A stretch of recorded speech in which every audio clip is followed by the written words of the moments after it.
Olá,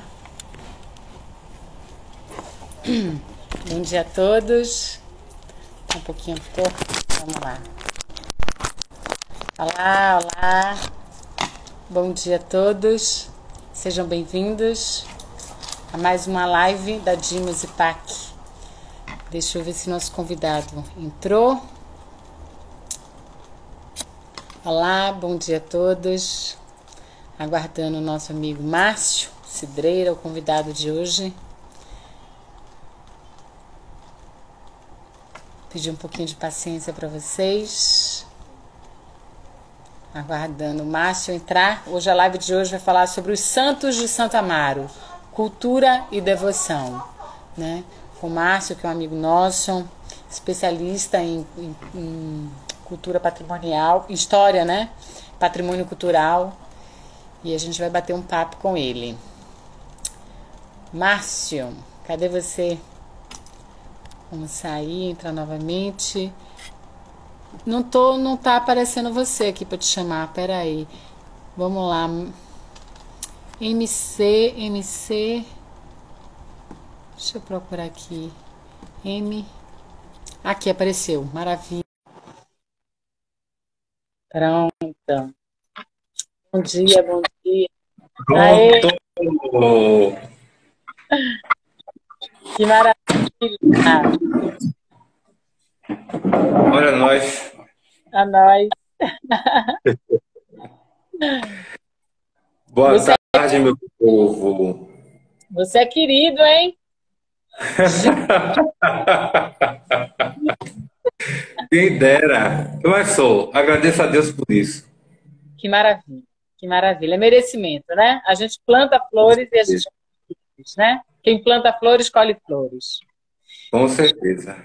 Padre Mário, que prestígio, meu amigo. Bom dia, padre. Que bom tê-lo aqui conosco. Uma pessoa querida também, bastante querida para o Museu do Recolhimento dos Humildes. Com certeza. Nosso parceiro. Podemos começar? Podemos, vamos lá.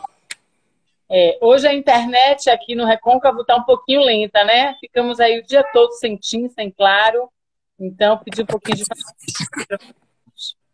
Bom dia a todos novamente. Quero dar as boas-vindas em nome da nossa diretora, da Dimos, Fátima Santos, do nosso diretor-geral do IPAC, Dr. João Carlos, e da nossa secretária de Cultura, Arani Santana. Sejam todos bem-vindos. O tema da live de hoje é os Santos de Santo Amaro, cultura e devoção, né? Nosso bate-papo de hoje é com o nosso amigo Márcio Cidreira, artista plástico, especialista em história da arte e patrimônio cultural. Márcio, seja bem-vindo. Fique à vontade para dar as boas-vindas. Boas-vindas a todos, né? A gente vai bater um papo aqui sobre esse tema que é tão importante para a gente entender um pouquinho da nossa história enquanto Santo Amaro, enquanto Recôncavo, e como os nossos santos, as nossas devoções particulares, tanto coletivas como devoções individuais, familiares, elas ajudaram a construir a nossa identidade, né? Católica, identidade civil mesmo, né? Enfim, é um tema que muito agrada a gente, né? Acho que falar de nossos santos, nossos anjos da guarda, nossos intercessores lá no céu, sempre é um privilégio. E ainda mais se tratando de santos que fazem parte da nossa cultura santamarense. Com Boas-vindas certeza, a todos e vamos lá. com certeza. Antes da gente, né, falar dos santos, a gente podia falar um pouquinho sobre Santo Amaro, né, para que as pessoas assim conheçam um pouco mais Santo Amaro. E depois a gente parte para essa questão dos santos. Eu mesmo fiquei muito encantada, né, assim, com essa algo muito específico, muito muito único de Santo Amaro, né? Essa devoção, esse carinho, você não encontra em outras regiões, né? Santo Amaro ainda continua mantendo essa tradição. Mas vamos lá, vamos falar. Fala um pouquinho para a gente de Santo Amaro, da cidade de Santo Amaro. Bem, Santo Amaro, como todos já sabem, né? é uma das mais importantes cidades do Recôncavo Baiano. Tem uma história riquíssima que iniciou no século XVI, lá pelos idos de 1540. E uma coincidência é que toda a colonização do município de Santo Amaro, ela se deve inicialmente aos índios tupinambás, que foi a tribo que foi encontrada pelos portugueses, pelos jesuítas, quando chegaram naquela cidade. E toda a colonização ela vai se basear mesmo no percurso da fé católica naquele município, né?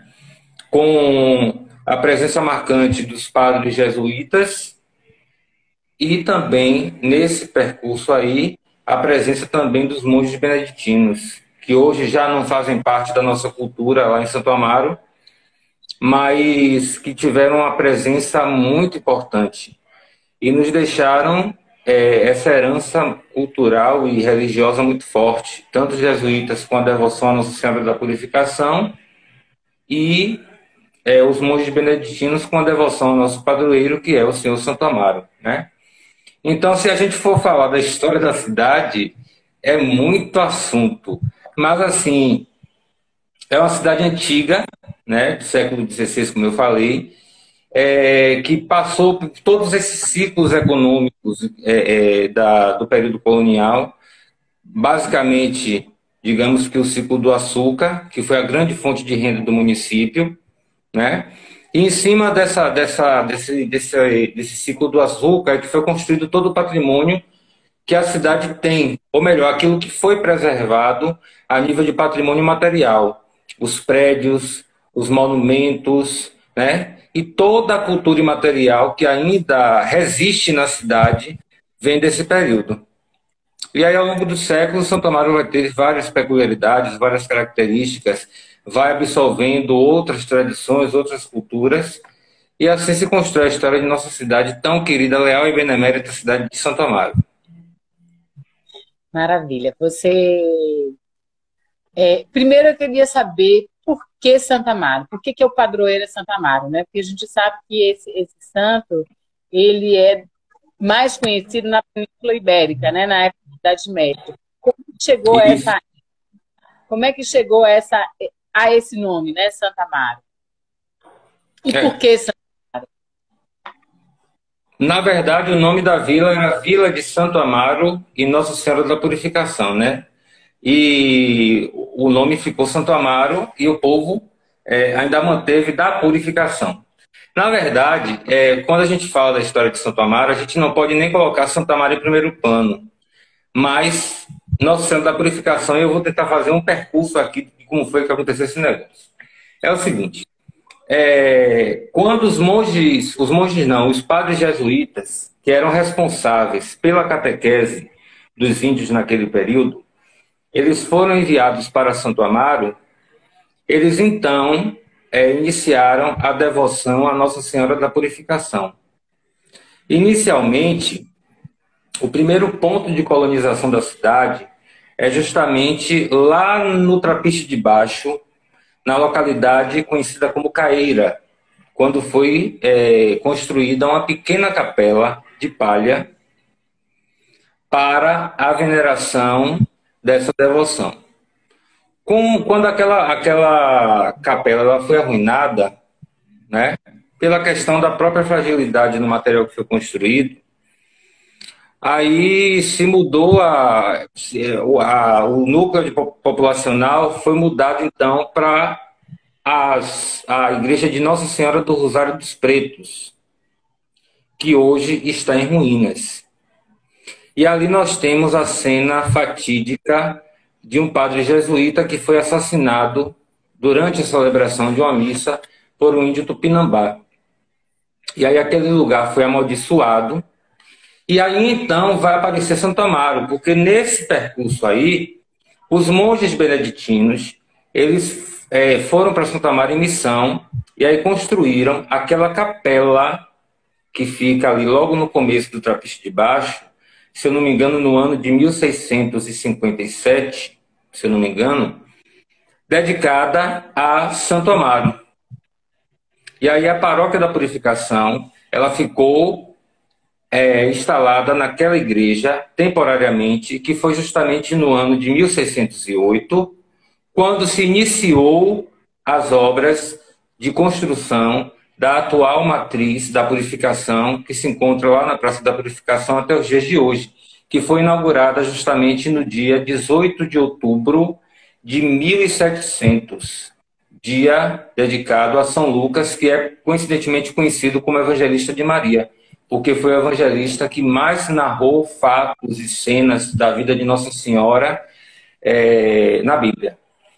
Quanto a Santo Amaro, por que Santo Amaro? E qual é a ligação de Santo Amaro, primeiramente, com a Ordem Beneditina, né? Como você bem falou, Santo Amaro é um santo da tradição ibérica.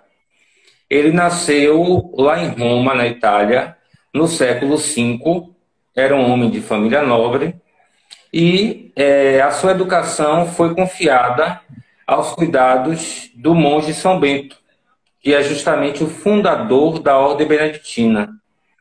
E juntamente com São Plácido, eles ajudaram a fundar alguns mosteiros na Itália. E um dos mosteiros mais célebres, que é considerado o maior mosteiro da Ordem Beneditina, é o Mosteiro do Monte Cassino. E aí eles eram, digamos que, os grandes auxiliares da Ordem Beneditina, no caso de São Bento, que foi o grande patriarca daquela ordem. E aí alguns milagres são atribuídos a Santo Amaro. E o interessante é que poucas igrejas, poucas paróquias são dedicadas a Santo Amaro no Brasil. Algumas em São Paulo, poucas no Brasil todo, mas aqui na Bahia nós temos uma devoção muito grande em Santo Amaro de Pitanga, que é Lauro de Freitas, que é o padroeiro da cidade de lá. E aí os monges beneditinos resolveram fazer essa homenagem a Santo Amaro, e aí fundaram aquela igreja, construíram aquela igreja e dedicaram aquela igreja justamente a Santo Amaro. Que, na verdade, o povo de Santo Amaro acha que aquela igreja é de Santa Luzia, só que não tem nada a ver. O nome da rua que é Santa Luzia, mas a igreja é dedicada ao Senhor Santo Amaro. E aí nós temos lá na igreja duas imagens que são muito diferentes. No altar nós temos a imagem dele vestido com as vestes de monge beneditino, e a imagem que é mais conhecida, que está em procissão, é a imagem dele vestido com os trajes de abade, que é aquela roupa amarela, com a mitra e o báculo. E aí essa devoção a Santo Amaro, ela vai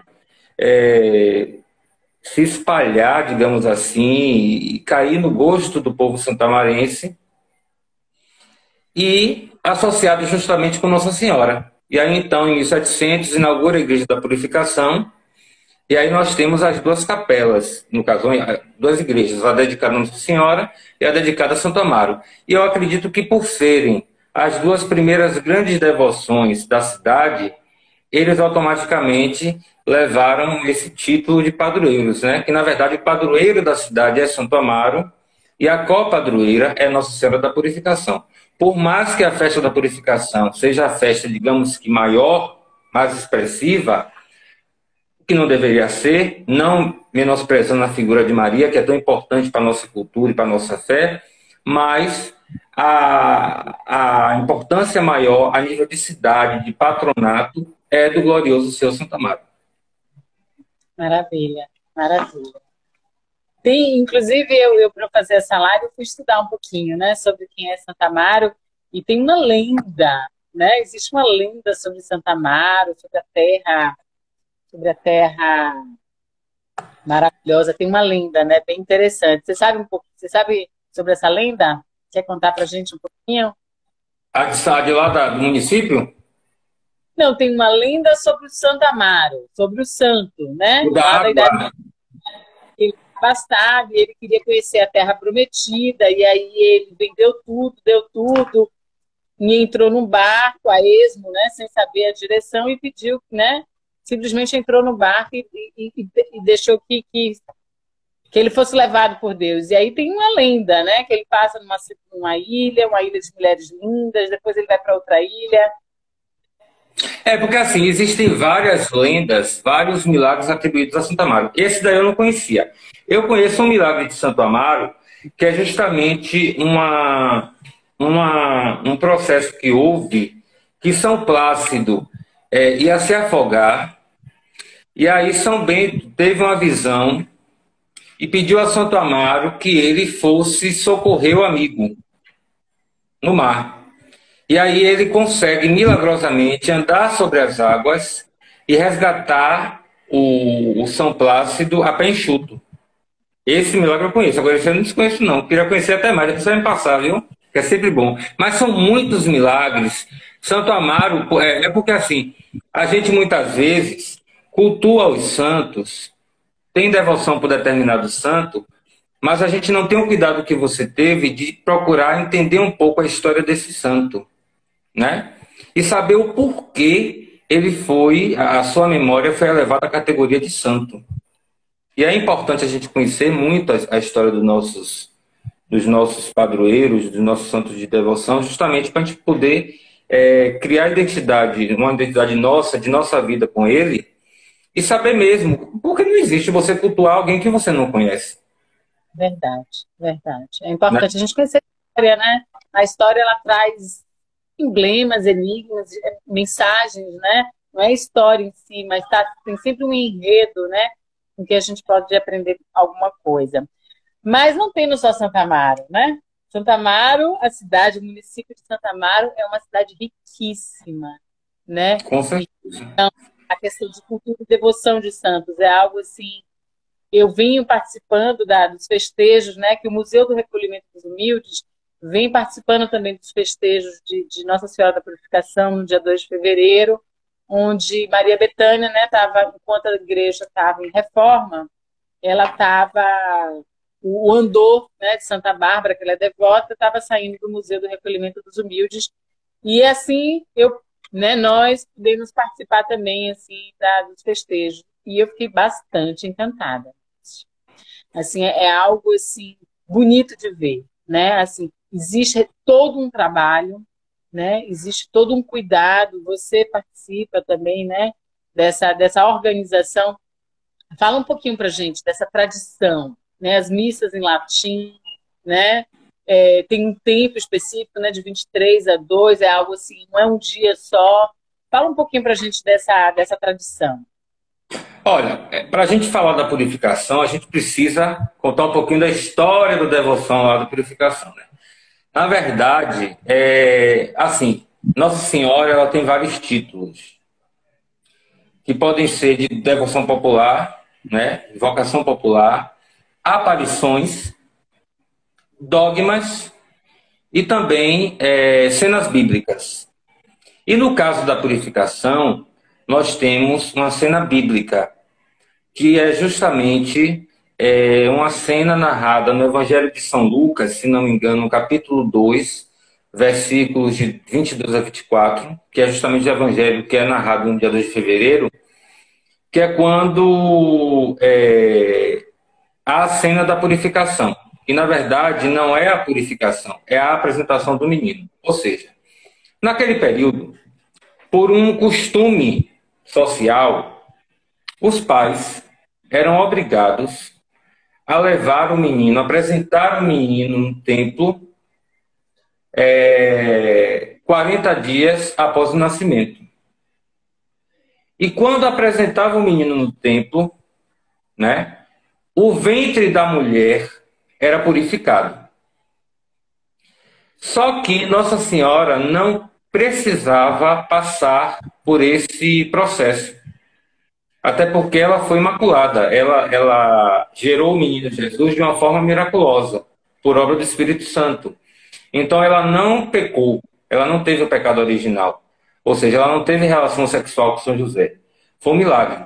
Mas ainda assim, para servir de exemplo para a população daquele tempo, né, um testemunho de fé, eles resolveram cumprir esse preceito. Então foram ao templo, São José carregando um casal de pombas, de rolas, como se diz, né? e Nossa Senhora segurando uma vela, por isso que a festa também é conhecida como Nossa Senhora das Candeias, da Candelária, da Luz, da Apresentação, é a mesma invocação, é o mesmo 2 de fevereiro. E aí eles apresentam o menino no templo de Jerusalém e, ao mesmo tempo, o ventre de Nossa Senhora é purificado. E aí o que acontece? No século IV, começaram-se a fazer em Roma, a fazer essa procissão, digamos assim. Né? Começaram a relembrar esse fato. E é dessa procissão de Roma do século IV, foi V, não me recordo muito bem, é que se criou o costume dessa festa da luz, que é a festa da purificação, que originalmente se chama Festa da Luz, das Candeias da Candelária. E aí esse costume foi se espalhar pelo mundo todo. Tanto que aí o Papa, se eu não me engano, no século V ainda, ele vai instituir justamente vai oficializar essa festa. E colocou como data o 2 de fevereiro. E aí essa devoção vai se espalhar pelo mundo todo e justamente os padres jesuítas vão levar essa devoção para Santo Amaro. Certamente, até por registros históricos, a festa da purificação ela não era como hoje é configurada. Primeiro porque as imagens da purificação que foram esculpidas por Leandro Florencio Dias da Costa, elas foram esculpidas no século XVIII. A devoção em Santo Amaro vai surgir no século XVI, né? 1540 por aí. O primeiro registro é de 1608, aqui na arquidiocese, até o registro da paróquia. Tanto que a paróquia tem 412 anos, se eu não me engano. Então, os registros que nós encontramos é de que existia o tríduo e a missa solene. Não havia procissão, porque não existia imagem, na verdade. Tanto é que esse ano, quando com essa questão da pandemia, que fizemos a programação da festa, que colocou o tríduo, Padre Mário frisou isso bastante, que estávamos, como é que se diz? Retornando ao passado, à originalidade da festa, né? E aí acho que quando foram esculpidas as imagens, aí essa devoção se multiplicou mais ainda, porque, querendo ou não, as pessoas atribuem milagres, criam uma questão mais devocional, mais forte, a questão do imaginário, do retrato, né? Tanto que chama Milagrosa Imagem Nossa Senhora da Purificação. E aí, no século XIX, é que vem a questão do novenário, quando a gente não sabe se nesse período já era novenário, mas assim, quando um santamarense, que era farmacêutico, só que era músico também, ele vai compor uma novena, toda ela dedicada a Nossa Senhora da Purificação, que é a novena, o texto original, a partitura original que nós utilizamos até os dias de hoje.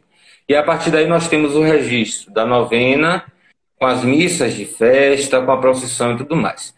Há um tempo atrás, né, mesmo o 2 de fevereiro sendo feriado municipal, quando o 2 de fevereiro caía no meio de semana, se alongava a festa até o domingo. Então tem registro das missas solene, da missa solene e da procissão acontecer no dia 5, no dia 6, no dia 4, no dia 3. Só que aí a gente acaba esvaziando um pouco a questão do simbolismo do 2 de fevereiro. Se é feriado, se é o dia dedicado a ela, então o 2 de fevereiro cai o dia da semana que cair, como está sendo até hoje, é o dia que vai acontecer todo o processo. E aí nós utilizamos ainda no novenário os textos em latim, também em português, uma boa parte em português das ejaculatórias, né? Na missa solene ainda se usa algumas missas em latim, não seguindo o rito pós-conciliar, não o rito tridentino, mas com algumas partes fixas em latim, como o Kyrie, que é o ato penitencial, o Glória, o Santo, o Cordeiro, o Credo e outras músicas também, mesclando com o português, as músicas em português. E aí nós temos, por exemplo, a missa da oferta de flores, que foi implantado por Monsenhor Walter, no período que ele ficou à frente da paróquia, que é um ato, um gesto de amor filial de santamarenses para com a devoção da purificação, os fiéis que levam flores para a igreja, para ornar a casa da mãe, preparando os festejos. E aí nós temos algumas missas devocionais nesse período. A missa do Santíssimo Sacramento, já que a Irmandade do Santíssimo Sacramento da Matriz é a mordoma de culto da festa. Nós temos a missa do padroeiro, a missa de Santo Amaro, no período da festa da purificação, porque Santo Amaro, ele é o padroeiro da cidade, é ele quem, digamos assim, abre a festa. O primeiro dia da festa é totalmente dedicado a ele, com o translado da imagem, com a missa devocional, ele participa de todos os atos da festa da purificação. E nós temos no dia 2, que é o grande dia, a missa da Aurora, que para mim é a missa mais importante, porque vai fazer vai repetir esse rito do século V, com a procissão das velas, rememorando esse gesto de Maria e José irem apresentar o menino no templo. Também temos a missa solene, geralmente com a presença do bispo, de muitos padres, que é a missa festiva. E à tarde nós temos o cortejo processional, que é inquestionavelmente a maior expressão de fé do povo de Santo Amaro, que atrai milhares de pessoas, a atenção de todo o Brasil para aquele momento, aquele dia, né? Encerra com chave de ouro os festejos religiosos em honra a Nossa Senhora da Purificação. É interessante que janeiro, na verdade, é um mês muito caro para a gente, né? É o mês mais esperado do ano. Janeiro e começo de fevereiro, até dia 12, porque é o mês que nós temos 3 grandes festas na cidade. A festa do padroeiro é uma festa do Bonfim, inicialmente, que nós temos uma capela dedicada ao Senhor do Bonfim em Santo Amaro, né? Geralmente, no meio do Bonfim, já começa a festa do padroeiro, com novenário, missa e procissão, e logo depois a gente se prepara para a festa da padroeira. É o mês santo. Que bom. Não, é o mês santo mesmo, né? Se eu te falar uma coisa, fizeram um comentário, eu não consegui enxergar quem é a pessoa por conta da luz, sobre existir uma tradição que o Museu do Recolhimento dos Humildes, né, o Convento do Recolhimento dos Humildes, que tem peças sacras, santos sacros do século XVII, XVIII, ela emprestava alguns santos, né, como Caetano, emprestava alguns santos para o próprio Santo Antônio, para a procissão, né, no dia 2 de fevereiro. Mas por conta de um pequeno acidente, né, ficou decidido que, por conta, né, da importância da peça, que seria melhor a gente poupar a peça nesse sentido, né? Então, por isso que a gente, né, a princípio, mas nada impede, né, que a gente possa fazer um trabalho novamente, Padre Mário, conversar com a diocese, né, porque as peças elas são da diocese. As peças foram tombadas pelo IPAC e pelo IFAM, né? O IPAC ele administra o museu, mas as peças ainda são de responsabilidade também da diocese. Então é algo que pode ser, né, conversado com a diocese também nesse sentido. Sobre essa questão interessante, até porque o Museu do Recolhimento dos Humildes, o Convento dos Humildes das Irmãs, elas têm uma ligação muito forte com a festa da purificação. Primeiro porque a imagem da purificação, ainda hoje, ela é revestida no Museu dos Humildes, ou melhor, no Complexo dos Humildes, né? No convento, que antigamente era feito pelas irmãs, até porque as irmãs daquele período era que confeccionava paramentos. O acervo do Museu dos Humildes tem muitos paramentos, muitas alfaias que foram bordadas pelas irmãs do recolhimento, não é verdade? Aí a imagem era revestida naquela época pelas irmãs, hoje são por senhoras da comunidade, né? E aí se faz o translado no dia 1º, na última novena, depois da última novena se faz o translado da imagem de Roca, que é aquela imagem que está na procissão, do convento para a matriz da purificação, para o acontecimento da festa. E eu me lembro que na verdade eram 4 imagens que saíam do recolhimento dos humildes, que por sinal acompanhavam a imagem da purificação no translado. Elas já ficavam prontas acompanhando a imagem da purificação, que eram as imagens de São Caetano da Divina Providência, Santo Antônio, o São Pedro e a Santa Maria Gorete, que não é nem tombada, que foi a única imagem que ainda continua saindo, porque ela não é tombada. Ela pertence às irmãs. É a imagem de Jesus do século XX. Eu me lembro muito bem desse fato, desse acidente, e foi justamente nesse período que a gente começou a ter um maior controle com relação à procissão da purificação. Por quê? Porque as pessoas na cidade, elas tinham a mania de colocar santo na procissão. Coloca santo, coloca santo, coloca santo. E não assumia. Quer dizer, pegava a imagem, muitas imagens antigas, tombadas de outras igrejas além do recolhimento dos humildes, colocava na matriz da purificação, ornamentava, deixava lá. Quem quisesse carregar, às vezes não tinha quem carregasse, às vezes a imagem ficava depois da procissão rodando pela cidade sem saber a quem entregar. E foi nesse processo que teve o acidente justamente com a imagem de São Caetano. Exatamente. E aí, nesse processo daí, o IPAC começou a ser mais criterioso. E aí, ainda liberou por alguns anos, né, com a documentação, a gente fazia um ofício, encaminhando e tal.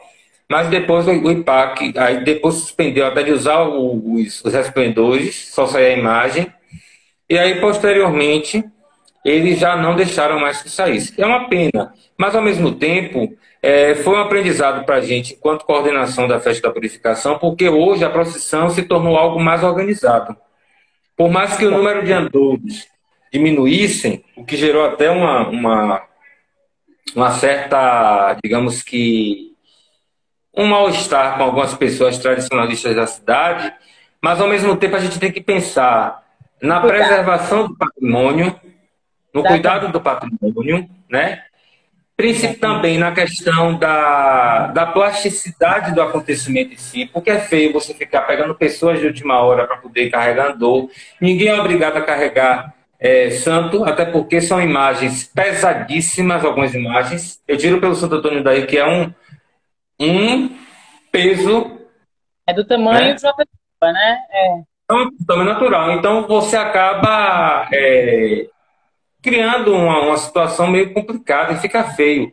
E aí hoje a procissão tem uma outra estrutura, as imagens que chegam são acolhidas, mas os responsáveis eles têm que assumir a ornamentação, quando é de alguma igreja tem que assumir o documento assinando para poder pegar a imagem e devolver intacta, e também dar o nome de 8 pessoas que vão conduzir a imagem na procissão. Isso a gente não abre mão para evitar o que aconteceu com São Caetano. Perfeito, é isso. Me diga mais uma coisa, de que forma a devoção dos santos influencia a cultura da cidade, né? Porque essa devoção e a cultura é algo muito intrínseco, né? Fala um pouquinho mais sobre a cultura da cidade em relação a essa influência dos santos, né? Já começa pelas festas, né? A gente começa pelas festas, né? Como você mesmo citou, janeiro é um mês santo para a gente, é um mês festivo, porque é o mês das festas maiores da cidade. Nós temos a questão das capelanias e das outras paróquias da cidade, e Santa Amaro tem uma vocação muito forte mariana. As 4 paróquias da cidade, que são todas filhas da purificação, foram desmembradas da purificação, Rosário na sede, Oliveira dos Campinhos no distrito de Oliveira, e a Paróquia da Soledade, em Acupe, que é outro distrito da cidade, foram todas, né, filhas da purificação e todas dedicadas a invocações marianas. Em Santa Maria nós temos a devoção à Nossa Senhora do Amparo, a Nossa Senhora dos Navegantes, a Nossa Senhora do Livramento, Nossa Senhora da Conceição, e também aos santos, a São Roque, Santo Antônio, todos os outros santos. E quando nós falamos de cultura, nós temos que se lembrar que um dos pontos positivos, que eu considero positivo enquanto museólogo historiador, que enriqueceu muito essa tradição dos santos de Santa Amaro, é a questão do sincretismo religioso.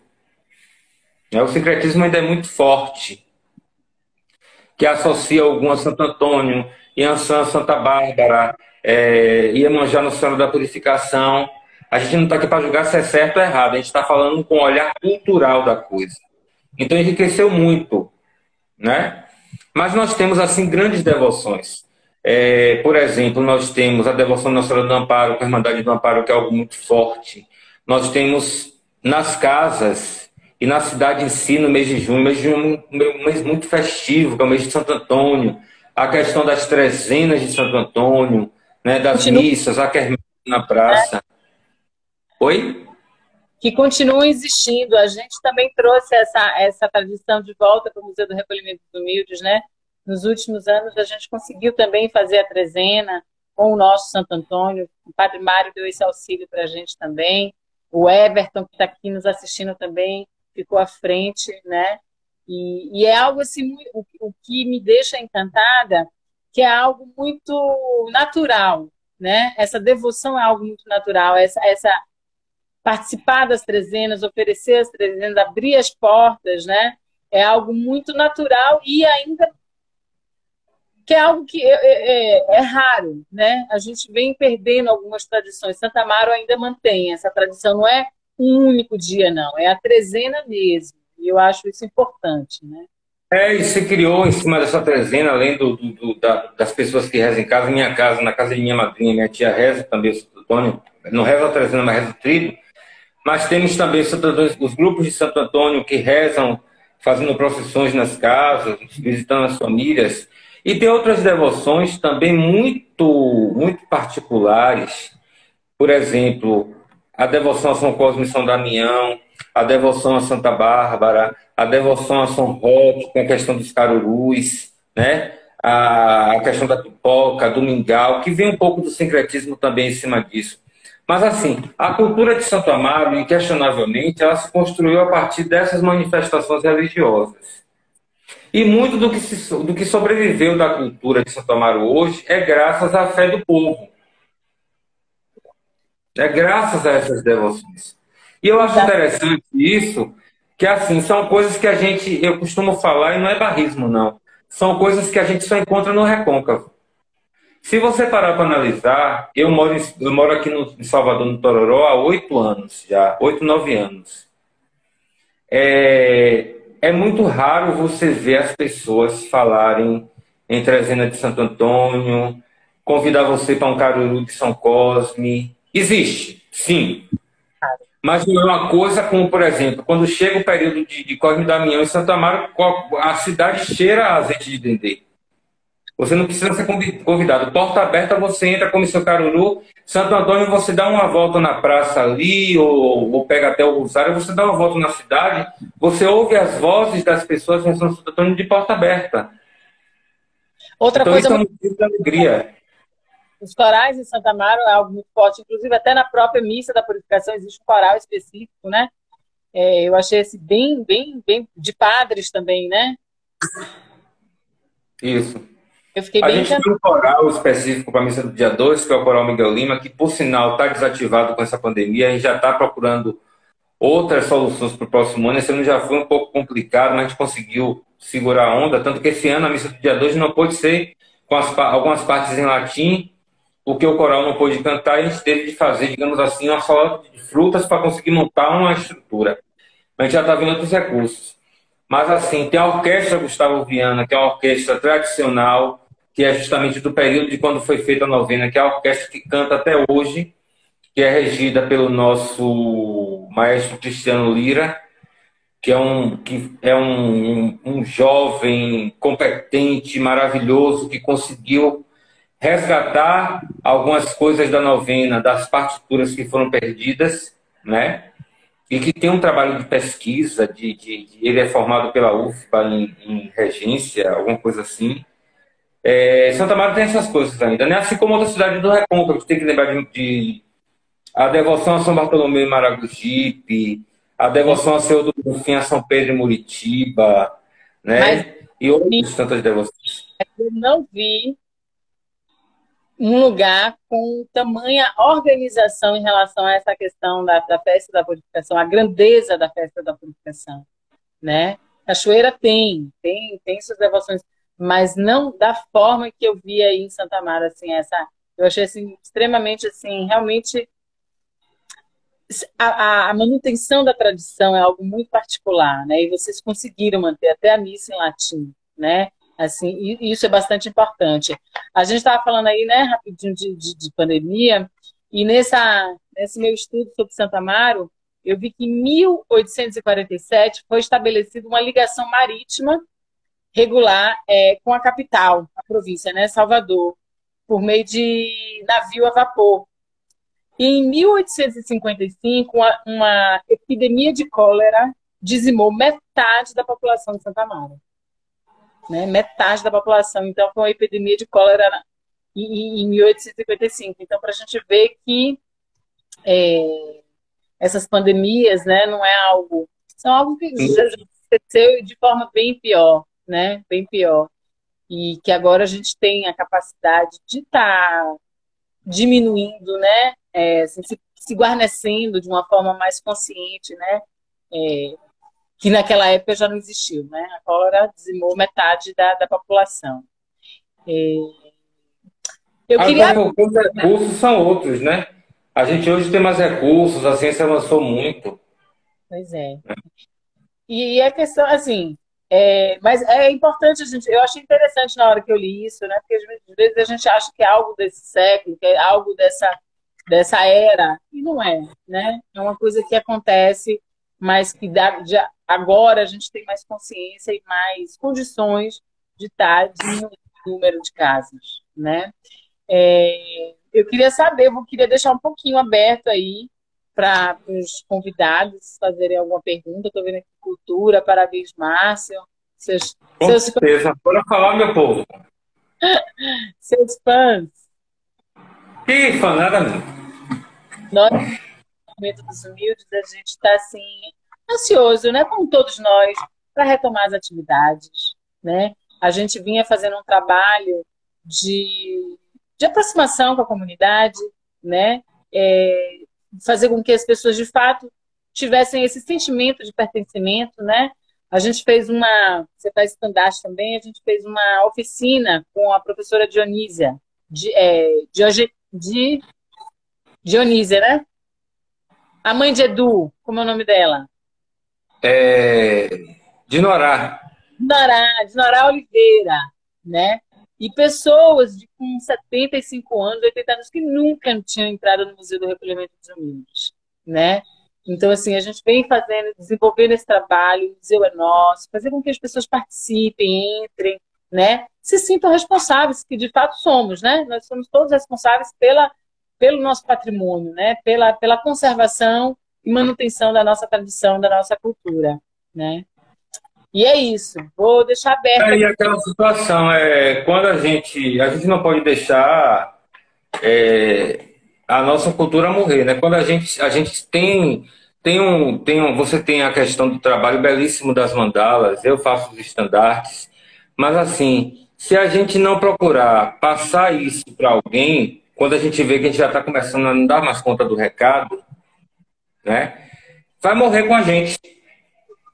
Então, por que não perpetuar essa tradição? Na verdade, em muitos lugares, muitas tradições, muitas manifestações culturais se perderam justamente por isso. Porque as pessoas... As maquinetas, por exemplo, né? Que é algo raríssimo, que é algo belíssimo, né? As maquinetas, assim... Eu finalmente, esse ano, a gente já conseguiu uma pessoa para fazer oficinas para a gente retomar essa tradição das maquinetas, porque além de ser uma tradição, além de ser belíssimo, é uma fonte de renda, né? A festa do dia 2 de fevereiro da Nossa Senhora da Purificação, ela gera renda, gera visitantes, né? E é uma forma também, assim, de manter. Então, assim, esse ano a gente vai fazer a oficina das maquinetas. A gente vai ter que aguardar mais um pouquinho aí, exatamente, nesse intuito de manter as tradições, né? O estandarte que você faz, Dinorá também faz, ela ensinou a gente a fazer alguns stand-up exatamente para poder participar das festas. As pessoas colocam em suas casas, né, o tríduo de Santo Antônio na festa, na trezena, as pessoas colocam em suas casas, né? E é isso. Aqui, assim... É isso que eu ia dizer, porque, infelizmente, muita coisa morre por isso, porque as pessoas não passam. E você acaba tendo um egoísmo tão grande que você prefere não ensinar por uma questão de renda, que o povo também abra a concorrência, o que for, e você acaba deixando que a coisa morra. Por exemplo, uma coisa um exemplo de uma manifestação cultural que morreu na Bahia em si, os sineiros. Hoje Não. são pouquíssimos sineiros, as pessoas que tocam sino. Ah, sim. Se você parar para analisar, na Bahia hoje, Salvador hoje só tem sino eletrônico. Todo dia inaugura sino eletrônico na igreja, que eu acho uma maluquice. Mas, pelo menos, o sino toca. Mas, gente, cadê os sineiros? Verdade. Eu falei isso essa semana com um amigo meu aqui, secretário de turismo. A gente tocou sobre esse assunto essa semana, exatamente sobre esse assunto, né? Essas igrejas, os sinos não tocam. Porque é uma beleza, tem uma arte, né? Em tocar o sino, né? Tem uma arte. E é interessante que você tocou nesse assunto também, né? É uma das poucas cidades que tem sineira Santa Maria, que eu já disse lá, já conversei com os meninos, com o Everton, falo sempre com o Padre Mário, que a gente precisa fazer uma oficina de sineiros, para quando os dois sineiros que restam lá, um é jovem, mas o outro já está alcançando a idade, que é Roquinho aí vizinho do museu, eu sempre digo, a gente precisa ensinar, botar esse menino para tocar sino, porque na Bahia pouquíssimas igrejas têm sineiros. Minas, os jovens querem aprender e têm prazer em tocar sino. Na Bahia se morreu, hoje se não tem sino eletrônico, o sino enferruja, por falta de uso. Verdade, verdade, verdade. Verdade. Então é uma forma, uma manifestação cultural que se perdeu ao longo dos tempos. Porque se você for estudar o sino em si, a questão da prática do toque do sino, você vai, primeiro, entender que cada toque de sino tem um significado. Existe toque de sino para tudo.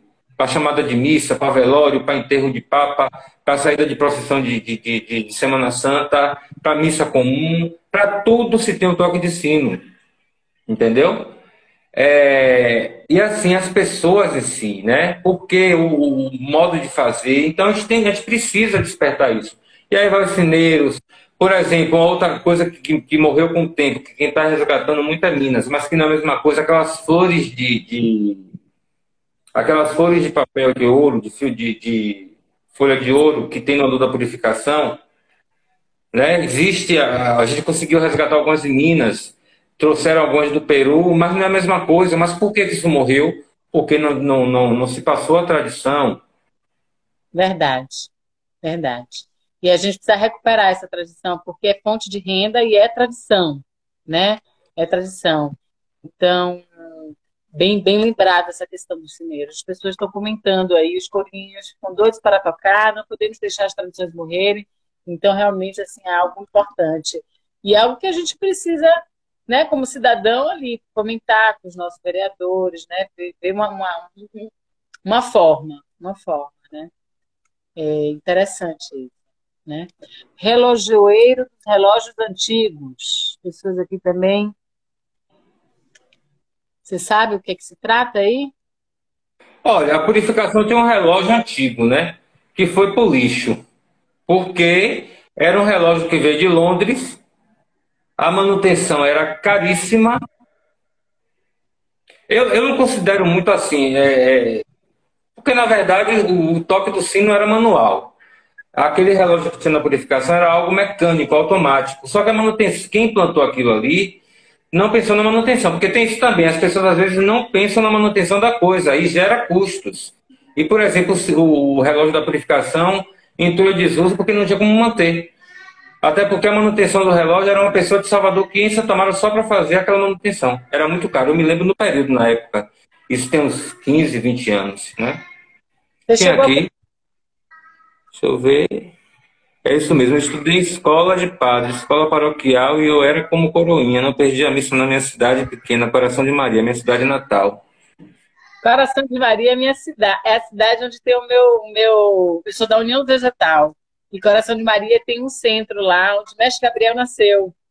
Cidade querida, coração, minha casa, Coração de Maria. É um lugar muito, muito simples, muito humilde, mas tem essa tradição, essa devoção, essa cultura, essa fé, né? E a fé que nos move, né, Márcio? Porque assim, faz tempo, não é só de agora, não.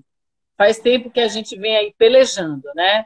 As cidades do Recôncavo estão aí pelejando para sobreviver, para, né? E a fé é algo que alimenta o povo, é algo assim muito bonito de ver, né? É algo muito muito único, né? Essa fé, essa força, né? Assim, é raro você entrar na casa de alguém em Santa Maria e não encontrar um santo. Atrás de você, estou vendo aí alguns santos. Também tem os meus, também tem os meus. Eu tenho Santo Expedito, eu tenho Jesus, Coração de Maria, Nossa Senhora. E inclusive, a gente vem ter agora a Semana Nacional de Museus, onde o Museu do Recolhimento dos Humildes participa, né? A gente vem um tempo participando da Semana Nacional de Museus, que pelo IBRAM, que é uma coisa bastante importante, a gente demarcar a nossa posição como museu, né? Em Santa Amaro. A gente espera que em breve a gente possa estar em condições melhores, mas a gente vem fazendo, né?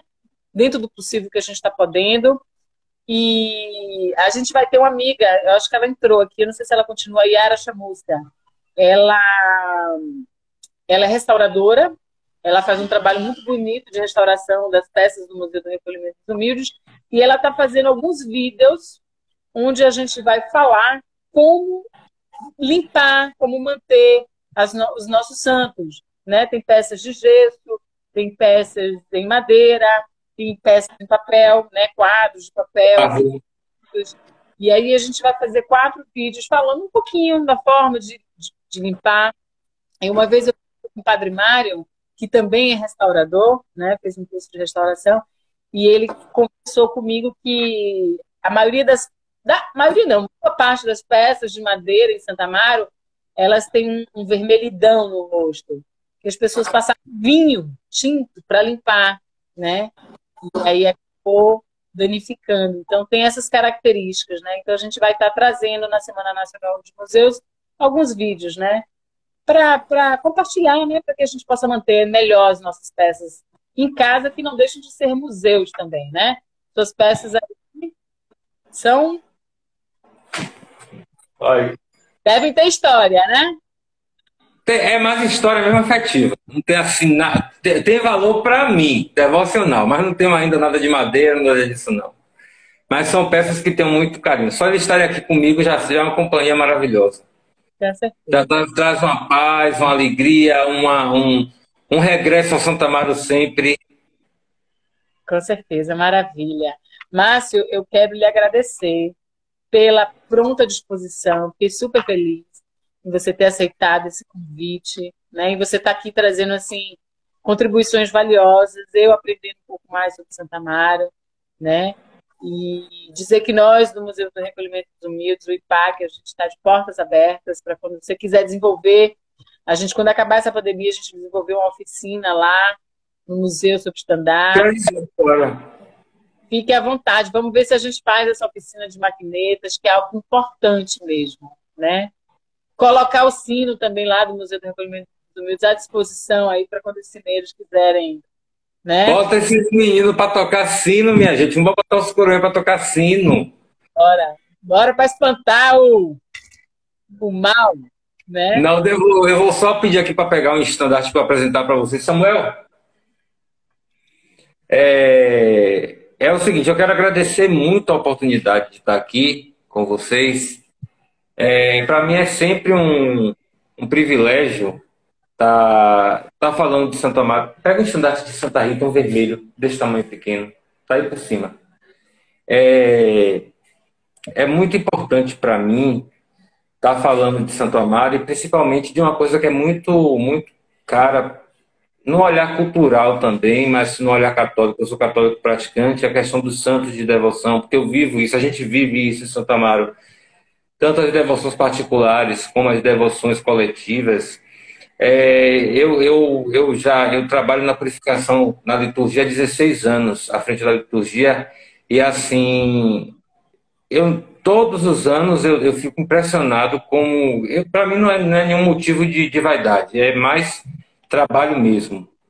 Mas assim, eu fico impressionado como as pessoas têm fé, como a coisa passa de ano por ano vai ano e a coisa vai fortalecendo, esse ano mesmo com essa pandemia, com todas as limitações, para mim foi a festa da purificação mais bonita que eu já vi, de todas que eu já presenciei, antes de ser coordenador de liturgia, porque foi uma coisa nossa, não teve interferência de festa profana, foi algo muito de fé.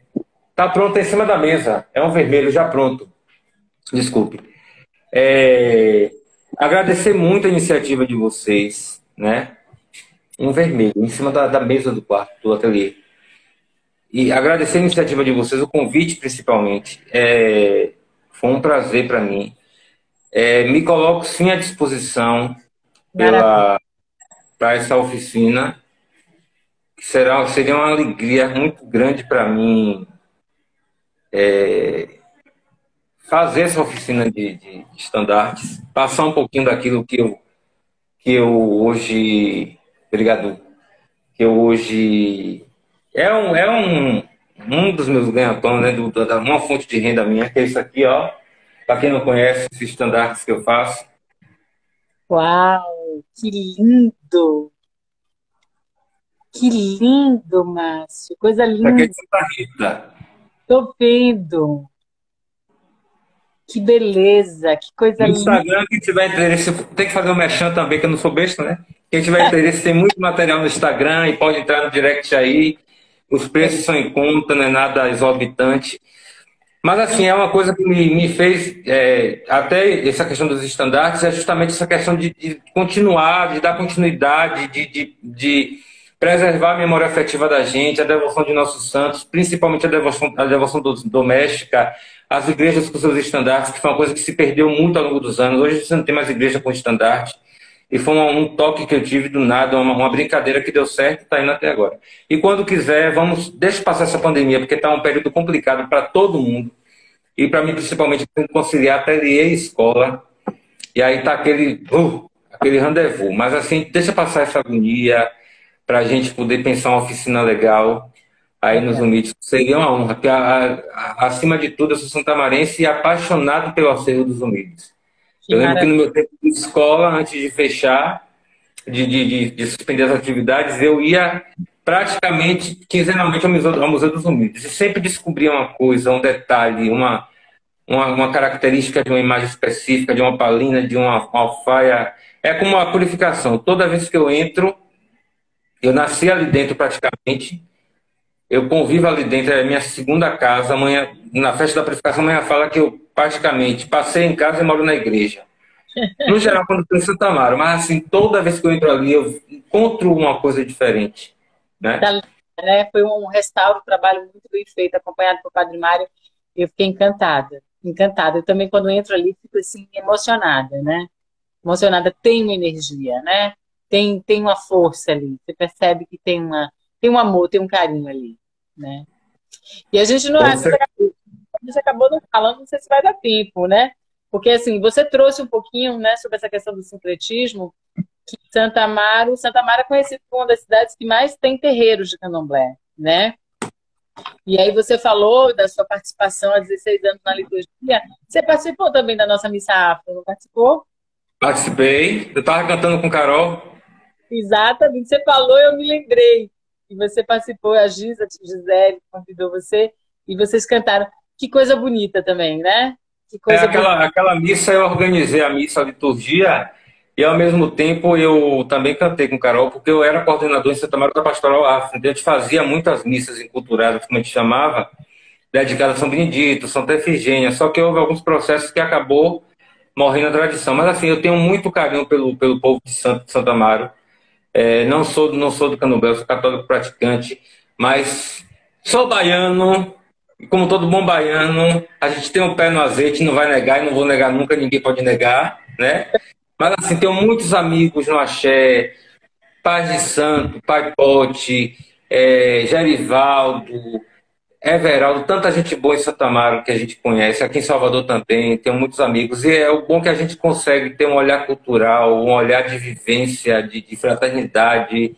Um tempo difícil como pandemia, a gente não pode estar brigando por besteira, por disputa religiosa, tem que se unir, se fortalecer, Com né? certeza, com E certeza. Santo Amaro ainda tem esse privilégio. Falam que é cachoeira, mas Santo Amaro é terreiro que tem nessa cidade, viu? O povo gosta do batuque, da macumba, como se diz. Isso é bom. Isso é bom, é bom. É isso, é fé. Fé é fé, né? Isso que é importante, é esse movimento de acreditar, né? De confiar. Isso é importante, porque a fé alimenta, né? A gente sabe disso. Não Você tem... importa. E fé, e aquela história, fé não tem bandeira, não tem designação, não tem nome de igreja. Fé é fé. O Deus é único com vários nomes, como Nossa Senhora é única com vários títulos. Então, cada um no seu quadrado, mas todo mundo sabendo conviver em paz, dialogando, isso que é mais importante. E Santa Amaro, graças a Deus, a gente tem esse privilégio também da intolerância religiosa ser algo muito nicho, né? Interessante, é bem interessante, é bem bonito essa unidade, né? Essa unidade. O Padre Mário fez esse trabalho da missa, foi belíssimo, foi uma missa assim, realmente que ficou para a história, né? Grata pela É, sua contribuição nessa missa, foi bem legal, assim, a gente agradece, assim. Ela, inclusive, teve um tombamento, né, do bebê do mercado, e boa parte do documento, inclusive relatos feitos lá no Inferno Dia, né, sobre o tombamento, trouxe essa missa. A importância dessa missa assim, foi bem significativa mesmo. Então, aproveitar essa oportunidade para lhe agradecer novamente por ter participado com a gente da missa, da liturgia, ter cantado para a gente. Grata, viu? e aqui em Salvador eu participo, aqui em Salvador, da Igreja do Rosário dos Pretos, né? Eu Ah, sou irmão de Santa Bárbara, aqui no Rosário dos Pretos, que a liturgia, dia a dia, é toda afro. que maravilha. Vamos então, ó, depois já tem uma outra live aí, ó, né? Agradecer mais uma vez, em nome Eu que agradeço muito. da Digos, em nome da Secretaria de Cultura, todo o cuidado e carinho que você está tendo com a gente, viu? Vamos marcar uma próxima live. Com fé em Graças. Deus, agradecer a esse povo bonito que está aí, viu? Que Pois é, participaram, que comentaram, que contribuíram, que são parceiros com a gente. E o que precisar, estamos aqui. Com todas as limitações do mundo, não esqueça, olha, uso de máscara, álcool em gel, distanciamento social, viu?